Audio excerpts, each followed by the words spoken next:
तो मुख्यमंत्री नीतीश कुमार ने आज अपने 31 सिपह सालारों की नियुक्ति कर ली है। पद और गोपनीयता की शपथ दिला दी गई है। फॉर्मूला 16 आरजेडी से, 11 जेडीयू से, 2 कांग्रेस से, 1 इंडिपेंडेंट सुमित सिंह और 1 हिंदुस्तानी आवाम मोर्चा से। कुल मिलाकर अब 31 ये मंत्रियों की संख्या हो गया। अब ये जरूरी जान लेना है कि इनको कौन कौन से पोर्टफोलियो, कौन कौन से मंत्रालय दिए गए हैं। आपकी स्क्रीन पर एक एक करके सारी चीजें हम फायर करेंगे, लेकिन मैं यहां पर जल्दी से आपको बताना चाहूंगा मुख्यमंत्री नीतीश कुमार के पास क्या होगा, तेजस्वी यादव के पास होगा।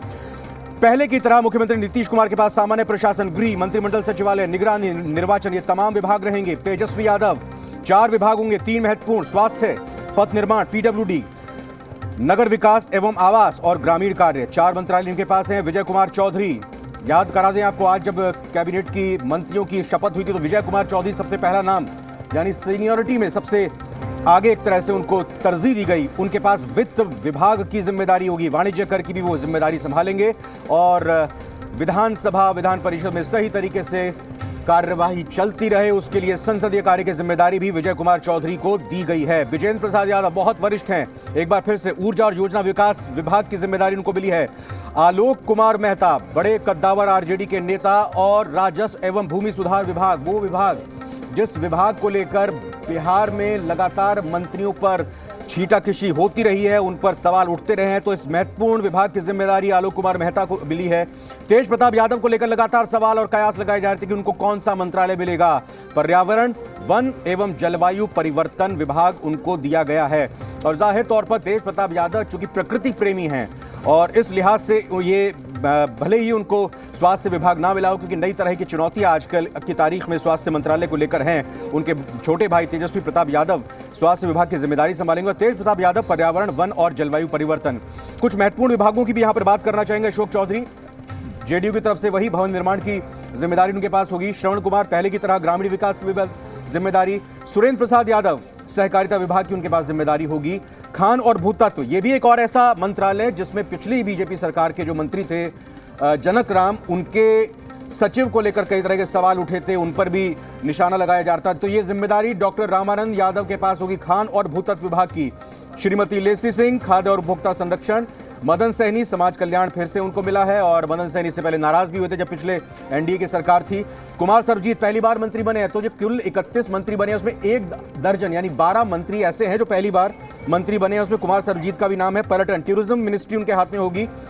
और ललित कुमार यादव के पास लोक स्वास्थ्य अभियंत्रण।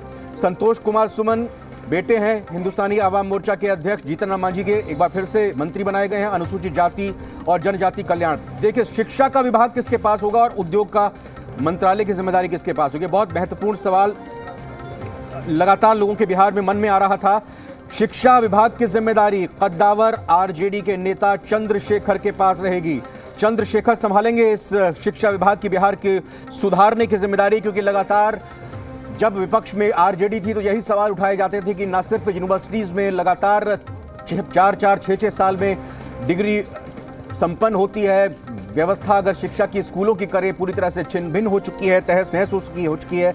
तो बड़ी जिम्मेदारी यहाँ पर चंद्रशेखर पर भरोसा जताते हुए उनको शिक्षा विभाग की जिम्मेदारी सौंपी है। उद्योग मंत्रालय, ये बहुत महत्वपूर्ण हो जाता है क्योंकि उद्योग मंत्री के तौर पर इससे पहले शाहनवाज हुसैन ये जिम्मेदारी निभा रहे थे और लगातार वो कई सारे बैठकों का आयोजन कर रहे थे पूरे देश में और विदेशों तक में भी वो जाकर बिहार में उद्योग लगाने की कोशिश कर रहे थे। और इसी लिहाज से कुछ शुरुआत उन्होंने भी एथेनॉल की प्रोजेक्ट्स के जरिए कर भी दी थी। कुछ उन्होंने बेगूसराय में भी प्रोजेक्ट शुरू किए थे। अब देखना होगा उस काम को आगे लेकर जाते हैं समीर कुमार महासेठ या फिर कुछ और उनका विजन रहने वाला है। सुनील कुमार मद्य निषेध और उत्पाद और निबंधन की जिम्मेदारी संभालेंगे। अनीता देवी पिछड़ा वर्ग और अति पिछड़ा कल्याण की जिम्मेदारी होगी। तो कुल मिलाकर ये सारे मंत्रियों को महत्वपूर्ण जिम्मेदारी अपने तरीके से दे दी गई है। और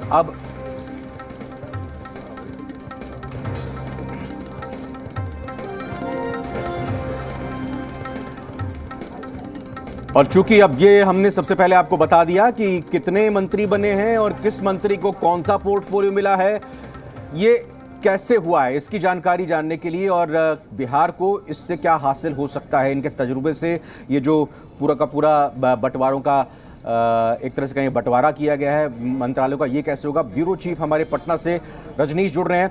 अब तो ये पुरानी बात होगी कि कौन कौन मंत्री बन रहे हैं, कितने मंत्री बन रहे हैं। अब चर्चा इस बात की रजनीश की जिन जिन मंत्रियों को जो जो मंत्रालय मिले हैं, शुरुआती नजर में कैसे देखें इसको? कैसे बैलेंस आरजेडी ने, कांग्रेस ने और जेडीयू ने मिलकर बनाया है मंत्रालयों को आपस में बांटकर? देखिए, अब ये सब बातें हो गई, पोर्टफोलियो का बंटवारा हो गया और हमारे साथ है उद्योग मंत्री समीर महासेठ।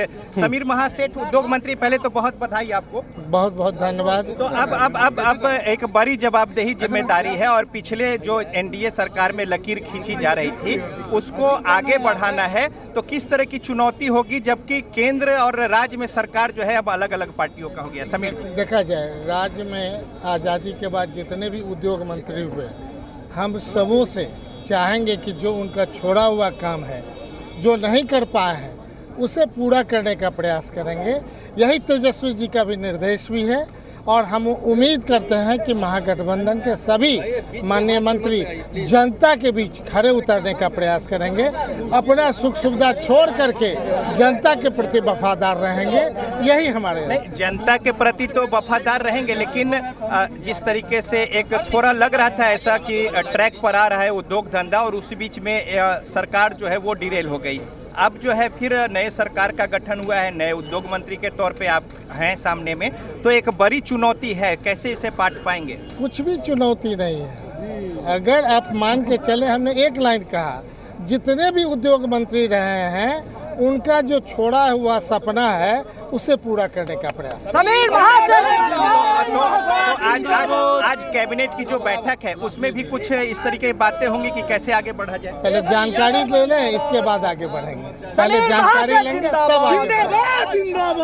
तो समीर महासेठ जो कि बता रहे हैं यहाँ पे कि जो जवाबदेही जिम्मेदारी मिली है उसे अच्छे से निभाएंगे और साथ ही साथ जो विकास की गति को तेजी देना है। उद्योग एक बड़ा विभाग है और बिहार में चुनौती है, इसको आगे लेकर आपके साथ ही अगर वो हैं इस वक्त, तो एक मेरा छोटा सा सवाल ये लीजिए, 10 से 20 लाख रोजगार और नौकरियों की बात की, उद्योग मंत्रालय बिहार के युवाओं को कितना शुरुआती तौर में कुछ दावा करना चाहेंगे क्या समीर? वहां से जो बचा हुआ है उसमें भारत सरकार को SEZ की परिकल्पना जो अधूरा है, जब तक स्पेशल इकोनॉमिक जोन्स नहीं होगा, लाख आप चाहेंगे, अगर वैसा अगर परिकल्पना अगर भारत सरकार अभी भी मदद करना चाहे तो खुला हम उनसे आग्रह करेंगे कि आप SEZ बनावे बिहार में और कम से कम उद्योग के डिपार्टमेंट से 10 लाख नौकरी हम लोग देने का। अच्छा, ये तो ठीक है, SEZ की बात तो हो गई, ठीक है, विशेष आर्थिक जो क्षेत्र की बात है, लेकिन जो नौकरियों की बात है और अब तो टारगेट खुद से आपने बढ़ा लिया है, मुखिया जो मुख्यमंत्री नीतीश कुमार है, तो 10 से 20 की बात है, तो कैसे इसको समायोजित करेंगे? देखा जाए, एक व्यापारी चाहे तो 10 लोग का नौकरी दे सकता है। अब पूरे बिहार के हिसाब से जितने व्यापारी हैं, सोच ले कि हर एक स्टाफ का हम ESI PM ग्रेच्युटी दे देते हैं, रजिस्टर्ड कर देते हैं, लेबर एक्ट के तहत रजिस्टर्ड कर देते हैं, तो नेचुरल है कि जो हम कह रहे हैं वो सत्य प्रतीत होगा। 100% ये आपको हम पूरा विश्वास दिलाते हैं। नौकरी जो है वो सृजन उद्योग के क्षेत्र में भी अच्छा खासा होगा, बहुत अच्छा खासा होने की संभावना है। जो कार्य नहीं किया गया है पूरी तरह केवल प्रचार करने से नहीं होगा। काम करिएगा 25% और आडंबर बनाइएगा 100%, ये नहीं होगा। 100% की नहीं, जो भी उद्योग धंधा खोलना चाहते हैं उनको पूर्णतः जब तक सुविधा नहीं देंगे, रजनीश, केंद्र से किस तरह की मदद सहयोग की उम्मीद है? अपेक्षा क्या करते हैं? केंद्र के पास जाएंगे, मंत्रियों से मुलाकात करेंगे? ये परिकल्पना केंद्र से, समीर जी, केंद्र से किस तरह की उम्मीद रख रहे हैं? क्योंकि अभी जो केंद्र राज्य वाला जो मसला है, तो जो डबल इंजन थी वो अब सिंगल इंजन है। कोई बात नहीं है, जो सिंगल इंजन है उनसे अपेक्षा करते हैं, जो पहले के हमारे उद्योग के मंत्री रहे उनसे अपेक्षा करते हैं कि आप SEZ के लिए जो अहर्ता रखता है, अगर बिहार अहर्ता रखता है तो उसे कम से कम वो लाभ देने का प्रयास करें।